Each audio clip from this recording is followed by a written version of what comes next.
अकोला जिल्ह्यातील तेल्हारा तालुक्यातील चांगलवाडी गावात वाहन रस्त्यावर उभे करण्याच्या कारणावरून दोन कुटुंबांमध्ये मोठा वाद झाला।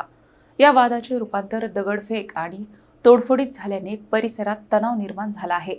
अकोला जिल्ह्यातील तेल्हारा तालुक्यातील चांगलवाडी गावात वाहन रस्त्यावर लावण्याच्या किरकोळ कारणावरून दोन कुटुंबांमध्ये मोठा संघर्ष उफाळून आला। कडू आणि डवले कुटुंबियांमध्ये झालेल्या या वादादरम्यान दगडफेक, घरांवर हल्ला तसेच चारचाकी आणि दुचाकी वाहनांची तोडफोड करण्यात आली। काही घरांच्या काचा फोडण्यात आल्या असून या घटनेत काही जण जखमी झाल्याची माहिती समोर आली आहे। घटनेनंतर हिवरखेड पोलीस ठाण्यात दोन्ही कुटुंबियांविरुद्ध परस्पर गुन्हे दाखल करण्यात आले आहेत।